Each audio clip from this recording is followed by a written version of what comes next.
Time to see what's on the radar. We're back now with Bryden Teich, CIO and Portfolio Manager at Avenue Investment Management. And Bryden, you've been watching the push that certain governments are making into critical resources. I mean, it's what everybody is talking about with AI and tech, the critical resources. Canada has a lot, and people are waking up to it, it seems. Yeah, I think a lot of this refocus on the critical resource market started with the tariffs, and I think the recognition of just how much of China, or how much of the market for rare earths and critical minerals China controls, and I think it went, Europe, the U.S. and Canada is especially in a strong position, and as we were just talking about off camera, is really for the last 10 years we had sort of either both neglected and forgotten that, and I think in this environment where you're seeing this push from the U.S. has come out with their strategic stockpile of critical minerals. Obviously, Canada is in a position where we're not quite at that level of alarm because we have so much here.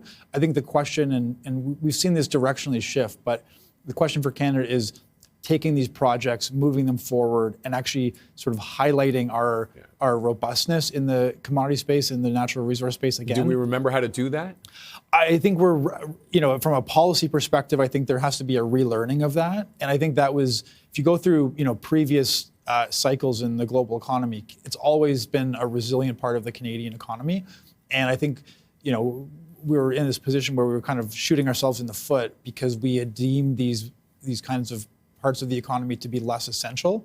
I think the shift that we've seen in the last year and a half has now refocused that, where I think getting key projects in place and having government support for them, I think, is a critical part of what a successful Canadian economy looks like. And I think there's definitely been a change of sentiment, and you're seeing that reflected in the stock market, where different parts of the commodity space are reflecting that new reality, where governments are taking these projects much more seriously. Well, we're seeing. I mean, one of the projects up in the Ring of Fire just got had to avoid an environmental or not an environmental assessment, but one of the assessments that may have taken a while. So that's one thing that we're seeing it sped up. Denison Mines just announcing that they're starting up that new uranium mine. So Denison's one we've owned for a number of years. It's sort of the way, like thematically, this has been a thing that's sort of started to emerge in the post-COVID environment. But the way that we've tried to position for this is take very strategic small positions in what we think were going to be critical projects or companies going forward. And so we've been shareholders of Denison for now almost 4 years, but it's been a small position, and we just sort of let it give it time to breathe. Let's see how this project progresses. And yesterday they came out and said that the board has approved going ahead with this project in Saskatchewan. And they're doing it in a unique way. First time in North America, I think. Right? Yeah. So the challenge with a lot of these commodity large-scale projects is that they're just so capital intensive. And so Denison has this particular resource. I think they're expecting it's not going to be as intensive of a capital project just because of the way that they're going to mine it. I think that what's unique about the current moment, though, and it's for Denison or for some of the other energy names, is oftentimes you can have these commodity surges, but you do not have capital or support from capital markets. You have a moment right now where capital markets and the government are now supporting these projects, which is a different dynamic, where a lot of these times, you could have a project that you want to put in place, but there's just no money to fund it. There's now lots of money looking for these kinds of projects and looking for, what are robust parts of the natural resource economy in Canada. And so having that capital and the government support now in place, I think, is a key change from what we've seen in the last 10 years. And do you think some of these miners, though, I mean, it's a new leader, right? Definitely in a different direction, Carney compared to Trudeau, but it's still the Liberals.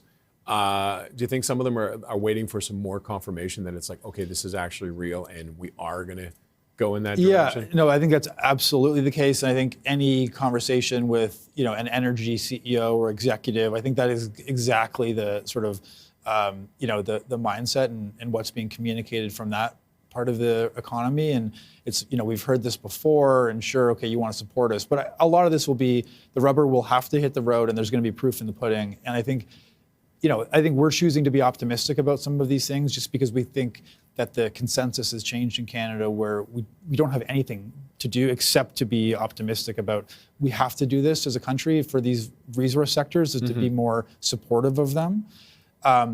whether that or not that pans out, we don't know. But we're sort of taking that optimistic approach and sort of waiting to see how these things evolve. And are the investors out there? Is the money out there?